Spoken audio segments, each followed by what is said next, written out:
नमस्कार, मैं सौरभ आपका एसके बुक्स के यूट्यूब चैनल पर स्वागत करता हूं।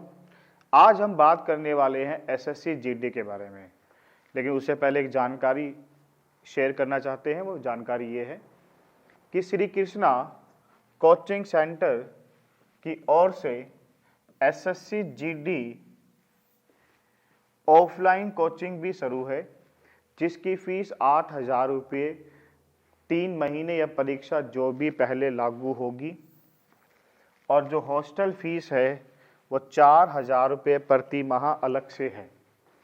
फिर भी अगर आपको कोई डाउट हो ऑफलाइन बैच को लेकर जो एसएससी जीडी हमने शुरू किया है, तो आप हमसे संपर्क कर सकते हैं 9812015967 पर।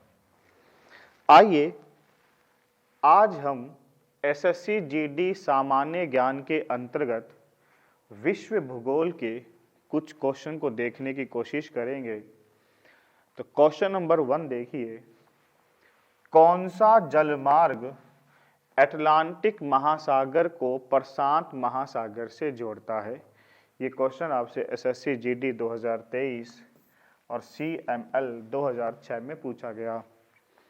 तो इसमें देखिए, ए स्वेज नहर, बी कील नहर, सी वोल्गा डोन नहर और डी पनामा नहर।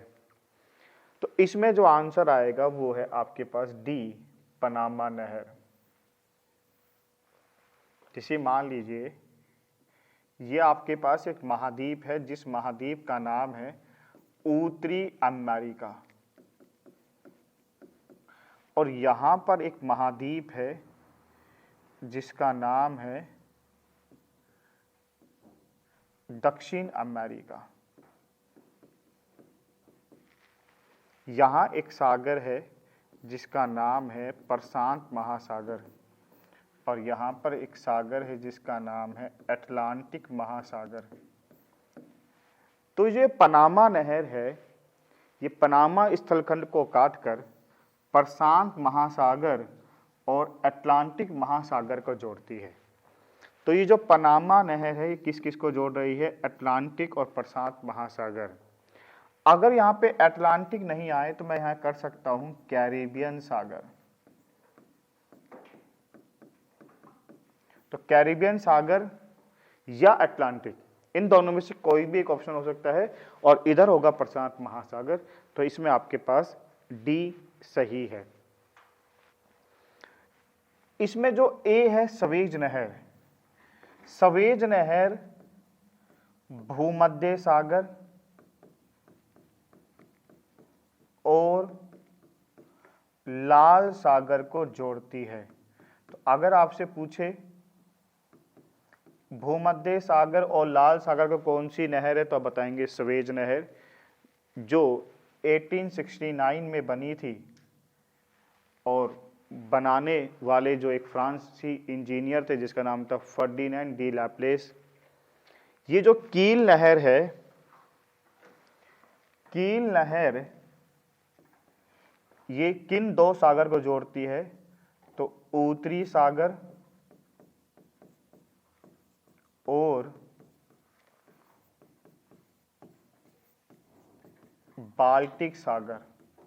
तो उत्तरी सागर और बाल्टिक सागर को जोड़ती है। ये वोल्गा डोन नहर ये रूस में स्थित है। आइए अगला क्वेश्चन देखें। क्वेश्चन नंबर 2 है, विश्व का दूसरा सबसे बड़ा महाद्वीप कौन सा है? एसएससी जीडी 2015 और 2012 में आपसे पूछा गया था। तो दूसरा बड़ा महाद्वीप पूछा है। इसमें ए है उत्तरी अमेरिका, बी है एशिया, सी है अंटार्कटिका और डी है अफ्रीका। तो इसमें जो आंसर आ जाएगा वो है डी अफ्रीका। ये दुनिया का दूसरा बड़ा महाद्वीप है। ये जो एशिया है, ये एशिया दुनिया का विश्व का सबसे बड़ा महाद्वीप है, क्षेत्रफल में भी और जनसंख्या में भी। ये जो उत्तरी अमेरिका है, इसका स्थान आता है नंबर 3 पर, और जो अंटार्कटिका है, अंटार्कटिका आता है नंबर 5 पर। और जो सबसे छोटा महाद्वीप है वो ऑस्ट्रेलिया है। अफ्रीका महाद्वीप को डार्क कॉन्टिनेंट भी कहते हैं। तो इसे डार्क, या मैं हिंदी में कहूं तो अफ्रीका को अंध महाद्वीप कहते हैं। इसी अफ्रीका में एक मरुस्थल है जिसका नाम है कालाहारी मरुस्थल।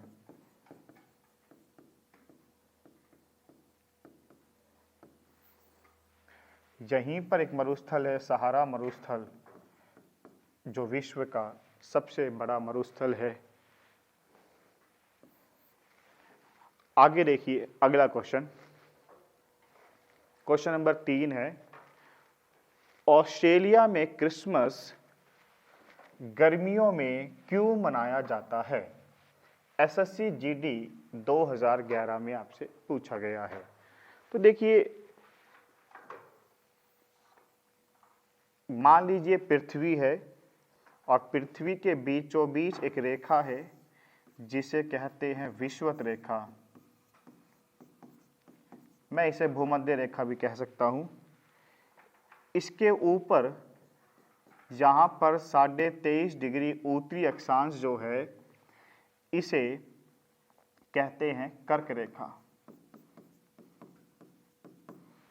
और जो इसके नीचे है दक्षिण में विषुवत रेखा के 23.5 डिग्री दक्षिणी अक्षांश, इसे कहा जाता है मकर रेखा। तो देखिए है क्या, पूछा गया है ऑस्ट्रेलिया में क्रिसमस गर्मियों में क्यों मनाया जाता है। तो जो ऑस्ट्रेलिया है ये दक्षिणी गोलार्ध में है, और दक्षिणी गोलार्ध में इसकी भूमिका लगभग यहाँ पर है, स्थिति यहाँ पर है, और मकर रेखा इस ऑस्ट्रेलिया के ऊपर से गुजरती है। और है क्या कि जो आपने ये देखा होगा कि जो 22 दिसंबर है, 22 दिसंबर दक्षिणी गोलार्ध का सबसे बड़ा दिन होता है। तो 22 दिसंबर दक्षिणी गोलार्ध का सबसे बड़ा दिन है, और दिसंबर के महीने में ही सूर्य अपनी लंबवत किरणें मकर रेखा पर डालता है, और मकर रेखा पर ऑस्ट्रेलिया स्थित है। इसलिए ऑस्ट्रेलिया में जो क्रिसमस है वो गर्मियों में मनाया जाता है। जबकि अगर मैं बात करूं भारत की, तो देखिए भारत में क्या है, जो क्रिसमस है वो सर्दियों में मनाया जाता है, क्योंकि भारत की जो स्थिति है वो उत्तरी गोलार्ध में है, और उत्तरी गोलार्ध से कर्क रेखा गुजरती है। अब इसमें आप आंसर क्या देंगे? तो आंसर आ जाएगा यह दक्षिणी गोलार्ध में स्थित है, तो इसमें आंसर आ जाएगा आपके पास सी। लेकिन जो उत्तरी गोलार्ध में होते हैं वहां क्रिसमस बनता है सर्दियों में। आगे देखिए क्वेश्चन नंबर 4, पाक जल डमरू मध्य किनको अलग करता है? तो किनको अलग करता है, आप यहां पे ऑप्शन है भारत पाकिस्तान, बी है भारत और बर्मा, सी है भारत और श्रीलंका, डी है भारत और अफगानिस्तान। तो जो ये पाक जल संधि है, पाक जल संधि, ये भारत और श्रीलंका को अलग करती है। मतलब भारत की जो मुख्य भूमि है उससे श्रीलंका जो अलग होता है वो इस पाक जल संधि से अलग होता है। तो इसमें आपका आंसर आ जाएगा सी, भारत और श्रीलंका। भारत और जो पाकिस्तान है, भारत और पाकिस्तान के बीच में जो रेखा है उसका नाम है रेड क्लिफ। और देखिए भारत और श्रीलंका के बीच में एक ब्रिज है जिसे कहते हैं आदम ब्रिज, या मैं इसे कहूं राम सेतु। तो अगर आपसे पूछा जाता है आदम ब्रिज या एडम्स ब्रिज या राम सेतु सब एक ही नाम है, ये किन दो देशों के मध्य स्थित है? तो भारत और श्रीलंका के मध्य स्थित है। और इसी एडम ब्रिज पर पंबन द्वीप स्थित है और इसी पंबन द्वीप पर रामेश्वरम स्थित है। तो रामेश्वरम पंबन द्वीप पर स्थित है। ये एक महत्वपूर्ण जानकारी आपको याद करनी है। और देखिए, ये जो एडम्स ब्रिज है, ये एडम ब्रिज कहां से शुरू होता है? तो धनुषकोडी। तो धनुषकोडी से शुरू होता है एडम्स ब्रिज, जो श्रीलंका के मन्नार द्वीप तक जाता है। अगला क्वेश्चन देखें, क्वेश्चन नंबर 5 देखिए। टुंड्रा प्रकार की वनस्पति के बारे में निम्नलिखित में से कौन सा कथन सही नहीं है? तो आपको यहाँ कथन सही नहीं है वो बताना है। ये एसएससी जीडी 2019 में आपसे पूछा गया था। तो देखिए, जो टुंड्रा वनस्पति है,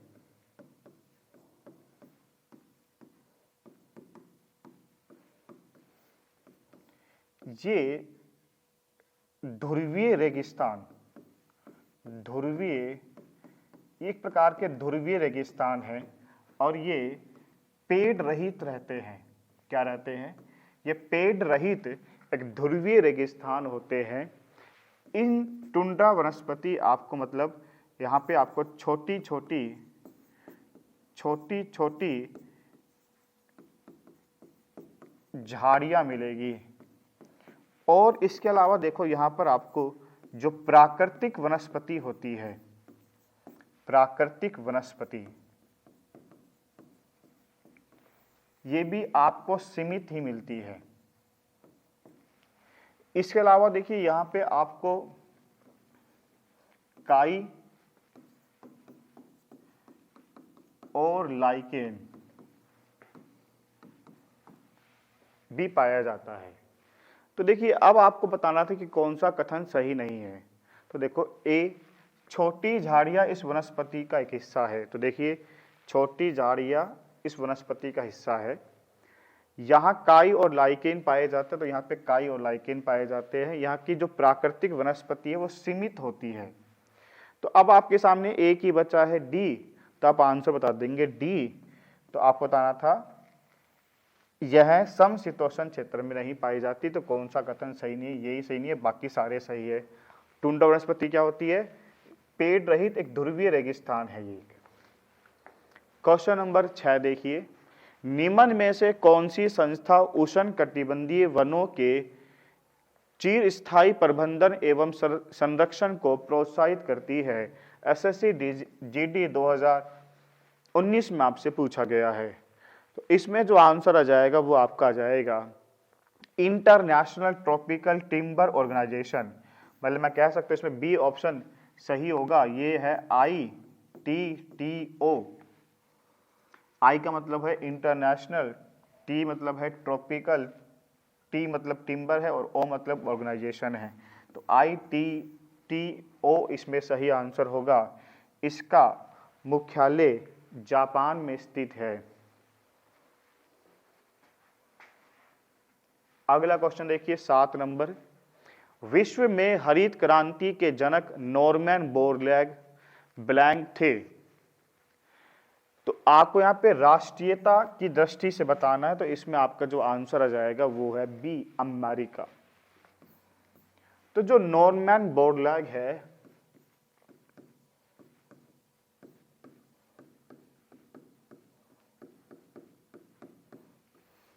इन्हें विश्व में हरित क्रांति का जनक माना जाता है। तो विश्व में हरित क्रांति का जनक कौन है? नॉर्मन बोरलैग। राष्ट्रीयता किन की थी इनके पास? तो अमेरिका की थी। इसके अलावा इन्हें 1970 में नोबेल का पीस प्राइज भी मिला है। 1970 में। ये जो हरित क्रांति है,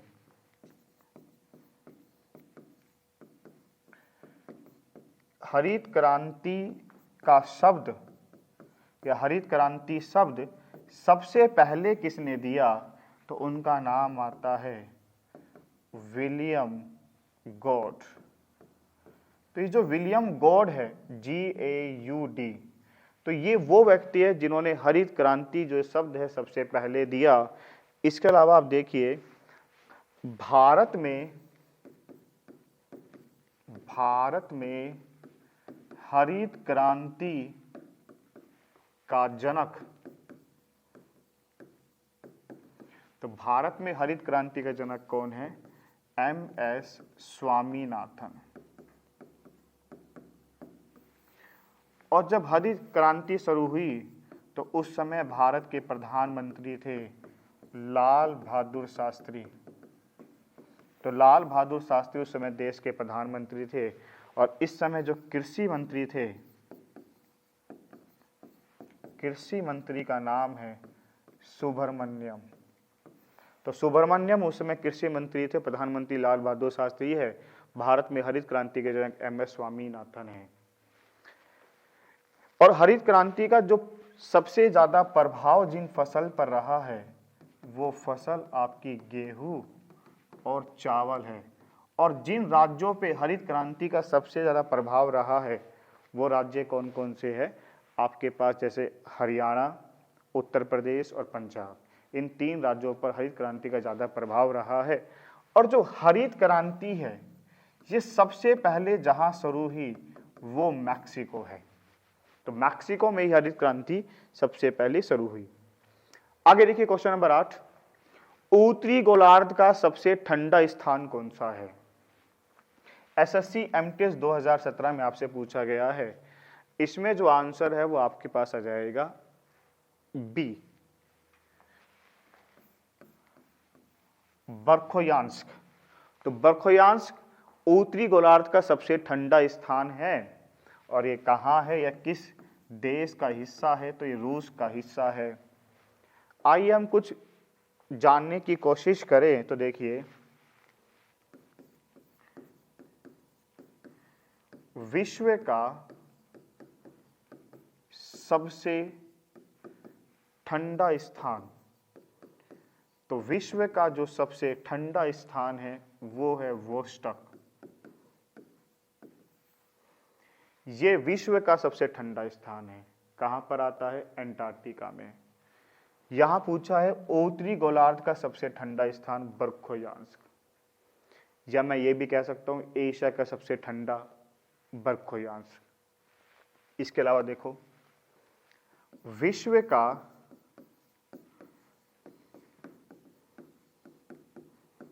सबसे गर्म स्थान, तो जो विश्व का सबसे गर्म स्थान है वो अल अजीजिया। अल अजीजिया विश्व का सबसे गर्म स्थान है। और अल अजीजिया कहाँ पर स्थित है, लीबिया में, जहाँ पे लगभग 58 डिग्री सेल्सियस तापमान को नोट किया गया था 1922 में। तो 1922 में यहाँ पे लगभग 58 डिग्री सेल्सियस तापमान को नोट किया गया लीबिया के अल अजीजिया में, तो जो विश्व का सबसे गर्म स्थान बना।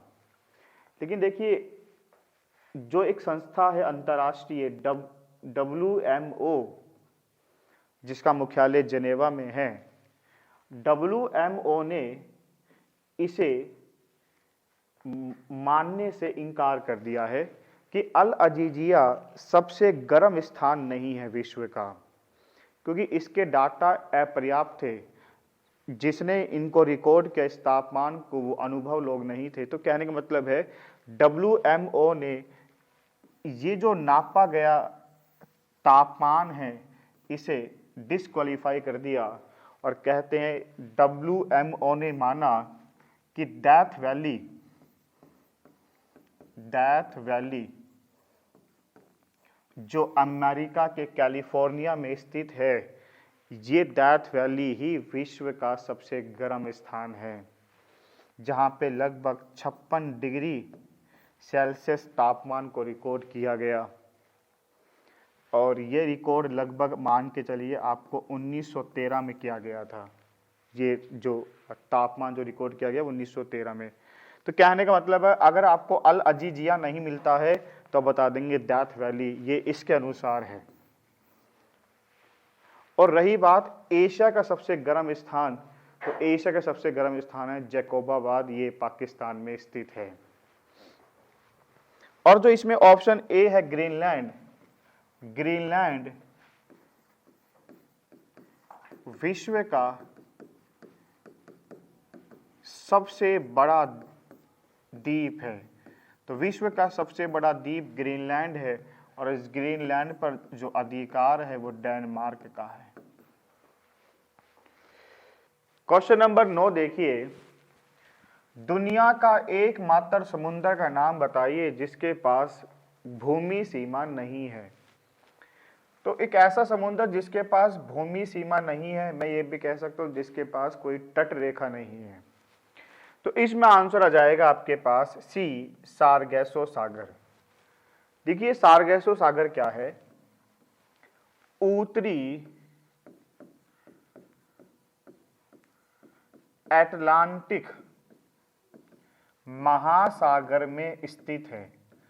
अगर कभी आपसे पूछा जाए बताइए सारगैसो सागर कहाँ पाया जाता है, तो आप बताएंगे उत्तरी अटलांटिक महासागर में पाया जाता है। सारगैसो मतलब मैं कह सकता हूँ एक प्रकार की घास है। ये एक ऐसा सागर है जिसकी कोई भूमि और कोई तट रेखा मौजूद नहीं है। देखिए जैसे मान लीजिए सारगैसो सी है, सारगैसो सी है ना, इसके इस तरफ मतलब इसके पश्चिम में एक धारा है जिसका नाम है गल्फ स्ट्रीम। इसके उत्तर में एक धारा है जिसे कहते हैं उत्तरी अटलांटिक धारा। इसके पूर्व में एक धारा है जिसे कहते हैं कैनारी की धारा। और इसके दक्षिण में है उत्तरी अटलांटिक भूमध्य रेखीय धारा। तो कहने का मतलब ये है कि जो ये सारगैसो सागर है उत्तरी अटलांटिक महासागर में, इसके इस तरफ इस प्रकार से धाराओं ने घेरा हुआ है। तो इन चार धाराओं के बीच में मौजूद है सारगैसो सी, एक प्रकार की ये मतलब सारगैसो मतलब एक प्रकार का घास होता है। तो ये आपको उत्तरी अटलांटिक महासागर में मिलेगा। क्वेश्चन नंबर 10 देखिए, ब्लैंक दुनिया का सबसे बड़ा उष्णकटिबंधीय वर्षावन बताइए। तो दुनिया का जो सबसे बड़ा उष्णकटिबंधीय वर्षावन है ये आपका आ जाएगा अमेज़न। तो इसमें बी सही है। अमेज़न के जो जंगल है इन्हें कहते हैं पृथ्वी का फेफड़ा। तो पृथ्वी का जो फेफड़ा है वो अमेज़न के जंगल है। अमेज़न के जंगल का जो अधिकांश हिस्सा है वो ब्राज़ील में मौजूद है। और जो ये अमेज़न नदी है, अमेज़न नदी कहाँ बहती है, तो देखिए अमेज़न नदी दक्षिण अमेरिका महाद्वीप में बहती है, जो दुनिया की दूसरी सबसे लंबी नदी है, जबकि विश्व की सबसे लंबी नदी नील है जो अफ्रीका महाद्वीप में बहती है। तो इसमें जो आपका सबसे बड़ा उष्णकटिबंधीय वर्षावन थे वो तो अमेज़न थे। अगर हम बात करें सहारा की, तो सहारा एक मरुस्थल है जो विश्व का सबसे बड़ा मरुस्थल है, जो उत्तरी अफ्रीका में स्थित है। ये जो डी है पेरीज, ये घास के मैदान होते हैं और ये शीतोष्ण घास के मैदान है जो आपको कहाँ मिलेंगे, अमेरिका में।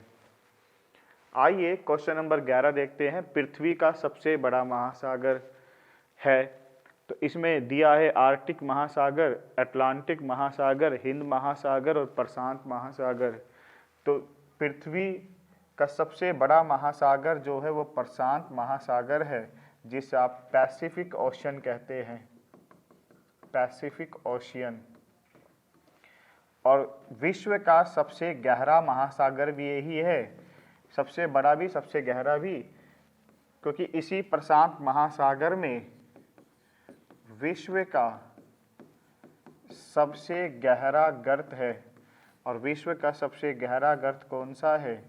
मेरियाना गर्त, जिसे चैलेंजर भी कहा जाता है। हिंद महासागर दुनिया का तीसरा सबसे बड़ा महासागर है। अटलांटिक महासागर दुनिया का दूसरा सबसे बड़ा महासागर है। रही बात आर्कटिक महासागर की, तो ये सबसे छोटा महासागर है, सबसे छोटा महासागर। प्रशांत महासागर की जो आकृति वो त्रिभुजाकार की है, और जो अटलांटिक महासागर की आकृति है वो एस जैसी होती है। क्वेश्चन नंबर 12 देखिए, महोगनी का पेड़ निम्नलिखित में से किस प्रकार की वनस्पति में पाया जाता है? एसएससी एमटीएस 2022 में आपसे पूछे गए हैं। यहाँ पे 4 ऑप्शन दिए गए हैं, इनमें से जो ऑप्शन आएगा वो आपका है उष्णकटिबंधीय सदाबहार वन, ट्रॉपिकल एवरग्रीन फॉरेस्ट। तो इसमें आपके पास डी सही होगा।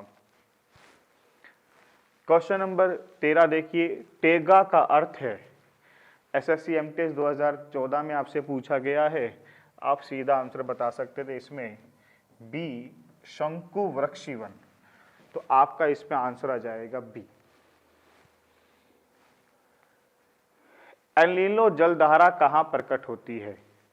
तो जो एल नीनो जलधारा है ये आपकी प्रकट होती है पेरू के तट पर। तो आपका आंसर आ जाएगा बी। तो पेरू के तट पर ये प्रकट होती है। और जो एल नीनो ला नीनो है, ये जो जलधाराएं होती है ये भारतीय मानसून को भी प्रभावित करती है। तो भारतीय मानसून को प्रभावित करने वाली जलधारा कौन सी होती है? तो एल नीनो ला नीनो होती है। आगे देखिए क्वेश्चन नंबर 15, विश्व में सबसे गहरी झील कौन सी है? तो विश्व की जो सबसे गहरी झील है वो है बैकाल झील। तो इसमें ए सही है। और बैकाल झील कहाँ स्थित है? तो साइबेरिया में स्थित है। मैं कह सकता हूँ ये सबसे प्राचीन या सबसे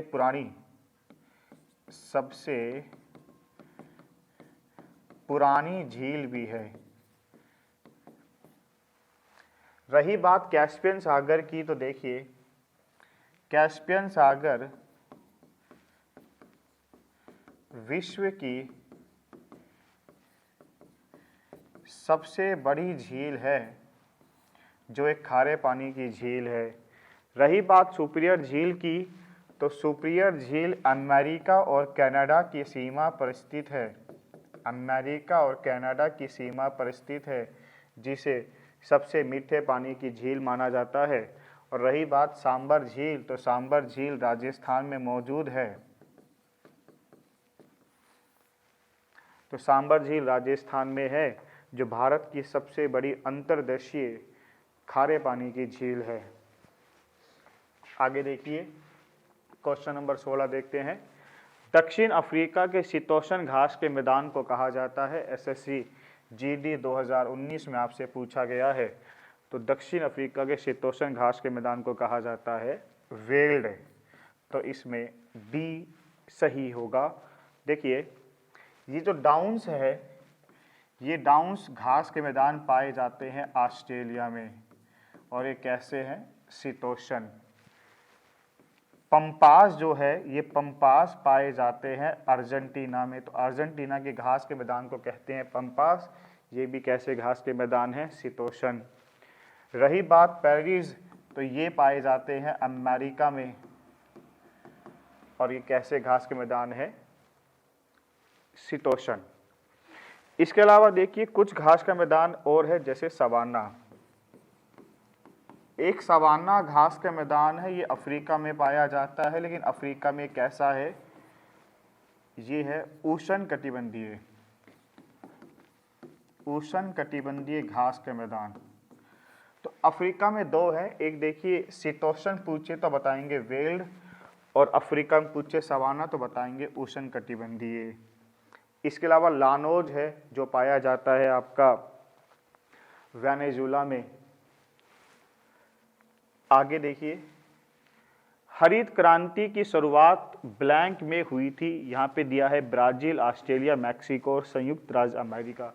हमने बात की थी जब हरित क्रांति के बारे में, तो इसमें जो आंसर आ जाएगा आपके पास सी है, मैक्सिको में इसकी शुरुआत हुई, और हरित क्रांति के विश्व में जो जनक माने जाते हैं वो नॉर्मन बोरलैग थे। आइए क्वेश्चन नंबर 18 पर, विश्व की किस नदी पर सबसे बड़ा नदी द्वीप है? तो इसमें आप आंसर दे देंगे ब्रह्मपुत्र, तो इसमें सी सही है। तो देखिए, विश्व का सबसे बड़ा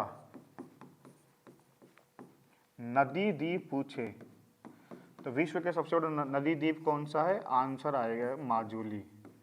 तो माजुली द्वीप विश्व का सबसे बड़ा नदी द्वीप है, और माजुली द्वीप किस राज्य में है? असम राज्य में है। इसका निर्माण कौन सी नदी करती है? तो ब्रह्मपुत्र करती है। जबकि विश्व का सबसे बड़ा द्वीप कौन सा है? ग्रीनलैंड, जिस पर अधिकार डेनमार्क का है। एशिया का जो सबसे बड़ा द्वीप है वो आ जाता है आपका बोर्निया। नील विश्व की सबसे लंबी नदी है। आगे देखते हैं क्वेश्चन नंबर 19 को, रोम शहर निम्न में से किस नदी के तट पर बसा है? तो रोम ये इटली में मौजूद है, और ये जिस पर बसा है वो टाइबर है, तो बी इसमें सही हो जाएगा। ये जो डैन्यूब है, वियना ऑस्ट्रिया की राजधानी है, और वियना में ही ओपेक का मुख्यालय है। ये वियना डैन्यूब नदी पर ही स्थित है। आगे देखिए, टिग्रिस नदी मुख्यतः कहाँ से होकर बहती है? तो इसमें दिया है तुर्की, सीरिया, इराक और ईरान, तो ये बहती है इराक में, तो इसमें सी सही होगा। इसी नदी पर बसा है बगदाद। क्या बसा है? बगदाद, जो इराक की राजधानी है। इसके अलावा एक आप याद कर लेना, चटगांव। चटगांव किस नदी पर है? तो मेयानी। तो चटगांव मेयानी नदी पर स्थित है। ये हमारे एसके की 3 पुस्तकें हैं। एक का नाम है एसएससी जीडी कांस्टेबल, जो सिलेबस के अनुसार सामान्य अध्ययन, गणित, हिंदी, तर्कशक्ति का संपूर्ण कवरेज दिया गया है। एक हमारे पास गत वर्षों का अभ्यास पेपर सेट है, जो SSC GD constable, CRPF, BSF, BSSB, CISF, ITBP, Assam rifle के दिए गए हैं 2011 से लेकर 2023 तक। प्रत्येक पर्सन का ऑनलाइन वीडियो सॉल्यूशन भी उपलब्ध है, और 35+ अभ्यास पेपर इसमें दिए गए हैं। एक हमारे पास है सामान्य ज्ञान एसएससी जीडी तथा एमटीएस, जिसमें एसएससी जीडी और एमटीएस 2011 से अब तक के सभी प्रश्नों का चैप्टर वाइज और टॉपिक वाइज संकलन किया गया है। आप इन पुस्तक को ऑनलाइन और ऑफलाइन दोनों तरीके से खरीद सकते हैं, और अपने भविष्य को उज्जवल बनाइए।